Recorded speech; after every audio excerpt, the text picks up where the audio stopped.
মহান আল্লাহ তার যে বান্দাকে বেশি ভালোবাসেন তাকে বেশি বেশি বিপদ আপদ বালা মুসিবত দিয়ে পরীক্ষা করতে থাকেন। আসসালামু আলাইকুম, হ্যালো এভরিওয়ান, আমি মারুফা আক্তার স্বাগত জানাই এম ব্লগের নতুন একটি ভিডিওতে। দূরে এবং কাছে যে যেখান থেকে আমার ভিডিওটি দেখছেন সকলকে জানাই অসংখ্য ধন্যবাদ। ভিডিওটি ছিল সোমবার 16 ডিসেম্বরের। সবাইকে বিজয় দিবসের শুভেচ্ছা। এই তো সকালবেলা সবজি দিয়ে চাপটি বানিয়ে নিয়েছি, সেই সাথে একটা ডিম পোচ করে নিয়েছি। আপনাদের ভাইয়াকে কিন্তু এখন খাইয়ে দিচ্ছি। সে এক গ্লাস চিয়া সিড ভেজানো পানি খেয়ে নিল। এখন মূলত তাকে আমি খাবারটা খাইয়ে দেব। থাম্বনেল দেখে অবশ্যই সবাই বুঝতে পারছেন যে যে কোনো একটা বিপদের সম্মুখীন হয়েছি আমরা। আপনাদের ভাইয়া যেহেতু মেশিনের কাজ করে, মানে সুইং মেশিন গার্মেন্টসের, তার কিন্তু গার্মেন্টসের সুইং মেশিনের বিজনেস।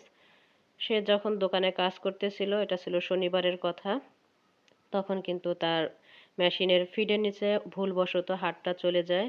আর তাতে কিন্তু তার ডান হাতের মাঝখানের আঙ্গুলটা কেটে যায়, অনেকখানি কেটে গিয়েছে।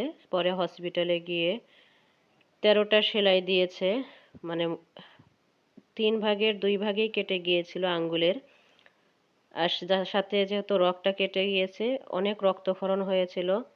এর জন্য ব্যান্ডেজ করে দিয়েছে, সে কিন্তু হাতে খেতে পারছে না, তাকে কিন্তু আমার খাইয়ে দেওয়া লাগছে।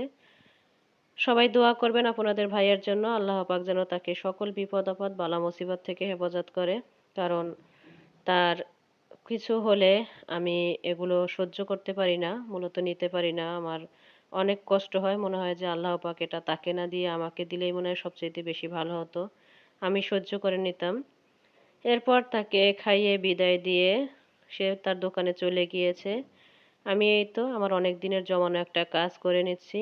আমার মেয়েদের রুমে যে আলমারিটা, ওটা অনেক দিন যাবতই অগোছালো। বাসা চেঞ্জ করেছি আগস্টে, তখন মূলত গুছিয়েছি, তারপরে আর গোছানো হয়নি। একটার পর একটা জিনিসপত্র বের করি, আবার এমনিতেই গুছিয়ে রাখি, কিন্তু পরিপাটি যে একটা গোছানো ভাব সেটা কিন্তু নষ্ট হয়ে গিয়েছে। এখন এই তো সব কিছু আমি বের করে নিয়েছি, এক এক করে সব আমি গুছিয়ে নিয়েছি। আপনাদের সাথে কথা বলতে বলতে কিন্তু আমার সব কিছু গোছানো কমপ্লিট হয়ে গিয়েছে। বাদ বাকিটা আমি অফ ক্যামেরায় গুছিয়ে এখন আলমারিতে এগুলো সব কিছু তুলে রাখবো। আর এই সাথে কিছু মেয়েদের কাপড় চোপড় ছিল, সেগুলো কিন্তু গুছিয়ে নিয়েছি। ভিডিওর এই মুহূর্তে একটি কথা বলবো, যদি ভিডিওতে এ পর্যন্ত কেউ থেকে থাকেন তাহলে অনুরোধ করব প্লিজ একটা লাইক দিয়ে পুরো ভিডিওটা কন্টিনিউ করবেন। আশা করি আপনাদের কাছে ভালোই লাগবে। এই তো পুরো আলমারিটা কিন্তু আমি গুছিয়ে নিয়েছি অফ ক্যামেরায়। আর এই সাইডের আলমারির বাড়তি বালিশ, তারপরে কাঁথা, পর্দা, এগুলো সব কিছু আমি সুন্দর করে গুছিয়ে রেখে দিয়েছি। এরপরে তো চলে আসলাম একটি গিফট বক্স আনবক্সিং করতে। অলরেডি এটার উপরের যে র্যাপিং পেপার ওটা কিন্তু খুলে ফেলেছে আমাদের যে হেল্পিং হ্যান্ড আপা, উনি। মেয়েরা চলে এসেছে মাদ্রাসা থেকে, আজকে কিন্তু মেয়েদের মাদ্রাসায় অনুষ্ঠান হয়েছে, খেলা হয়েছে। আর এই যে গিফট দেখতেছেন, এটা মূলত আমার মেয়ে ক্লাসে ফার্স্ট হয়েছে দ্বিতীয় সাময়িক পরীক্ষায়। এর জন্য তাকে এই লাঞ্চ বক্সটা গিফট করেছে মাদ্রাসা থেকে। বলতেছে আম্মু আন্টিদের সাথে শেয়ার করো, আমি ফার্স্ট হয়েছি আর এই যে গিফট পেয়েছি এটা। চিন্তা করলাম ছোট বাচ্চা বলছে যখন শেয়ার করে দেই। এরপর কিন্তু আমার মেয়ের বোর্ড পরীক্ষা হবে 5-এ। এটা মূলত বেফাক পরীক্ষা বলে আমি যতদূর জানি বোর্ড পরীক্ষাকে। সবাই দোয়া করবেন আমার বাচ্চাটা যেন এই পরীক্ষার মতোই যেন ভালো একটা রেজাল্ট নিয়ে আসতে পারে, জীবনে যেন অনেক বড় কিছু হতে পারে। আমার অনেক ইচ্ছা, আল্লাহ আমাকে 4টা মেয়ে দিয়েছে, আমি আমার 4টা মেয়েকে মাদ্রাসায় পড়াবো এবং ভালো মানের যেন আলেমা হতে পারে। ওরা যেন ওদের সর্বোচ্চ দিয়ে দিনের শিক্ষা মানুষকে দিতে পারে, মানুষকে ভালোটা শেখাতে পারে। আর এই সাথে দেখেন একটা কলমও গিফট পেয়েছে। এটাও বললাম ও দেখিয়ে দাও, তাই দেখিয়ে দিলাম। আর মেয়েদের সাথে একটু মজা করছিলাম যে এইভাবে এভাবে ভাত মেখে খাবা। কেমন হয়েছে জানাবেন। আর আমার মেয়েটার জন্য সবাই দোয়া করবেন যেন আল্লাহ পাক যেন ওকে ওর সর্বোচ্চ চূড়ায় যেন পৌঁছে দেয় লেখাপড়ার, অনেক অনেক জ্ঞান যেন অর্জন করতে পারে। আর এটা ছিল তার সোমবারের আগের দিনের ভিডিও এটার সাথে অ্যাড করে দিলাম। আমি কিন্তু রোজা রেখেছিলাম। অফ ক্যামেরায় কিন্তু আমি ভাত দিয়ে ইফতার করে নিয়েছি। আজকে কিন্তু ইফতারিতে অনেক কিছুই রেডি করেছিলাম, সেগুলো শেয়ার করি নাই যেহেতু এই ভিডিওটা তৈরি করা আছে, এর জন্য আর ভিডিও করিনি, সময় অল্প ছিল এই কারণে।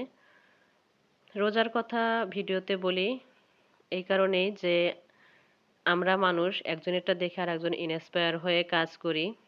আমাদের কিন্তু অনেক আপুরা আছেন, তারা কিন্তু অনেক কাজা রোজা আছে এখনো, আজ করব কাল করব বলে কিন্তু করা হয় না।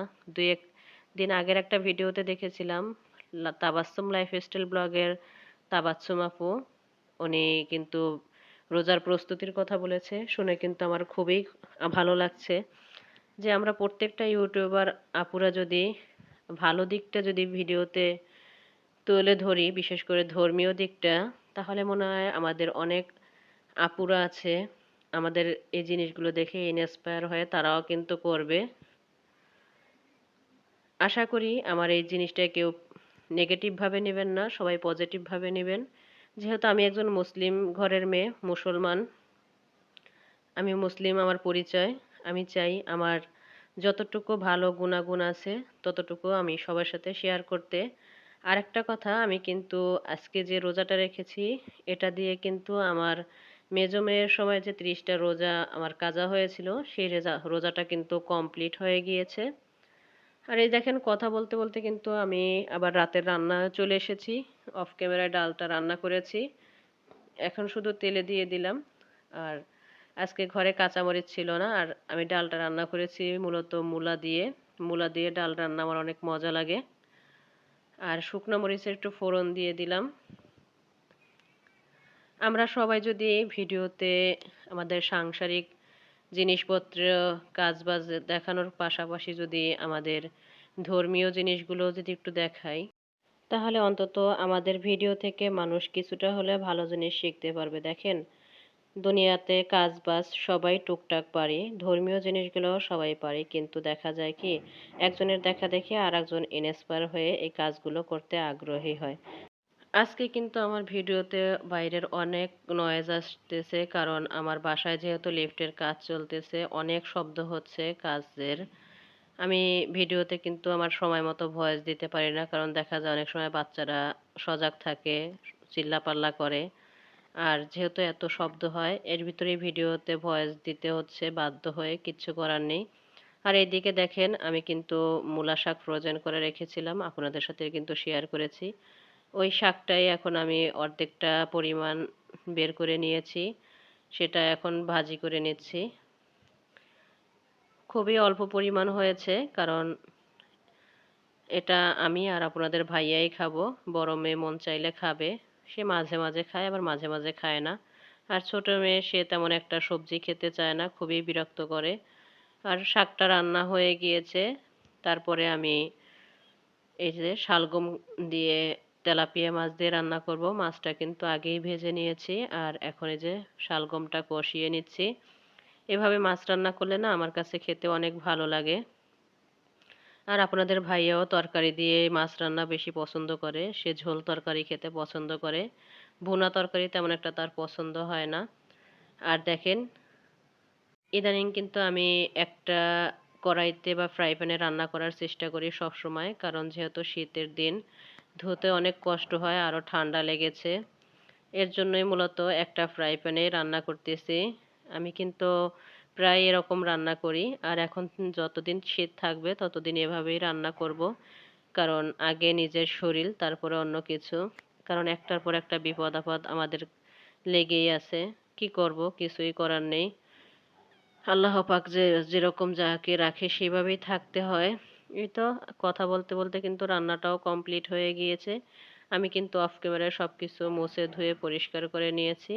আর এই যে আমার ফাইনাল রান্নাবাড়া কেমন হয়েছে সেটাই আপনাদের সাথে শেয়ার করতেছি। আর শেয়ার করতে করতে আমি আপনাদের এখান থেকেই বিদায় নিয়ে নিচ্ছি। যদি ভিডিওতে কোনো ভুল কিছু বলে থাকি প্লিজ ক্ষমা সুন্দর দৃষ্টিতে দেখবেন। সবাই ভালো থাকবেন, সুস্থ থাকবেন, আমি ও আমার পরিবারের জন্য দোয়া করবেন।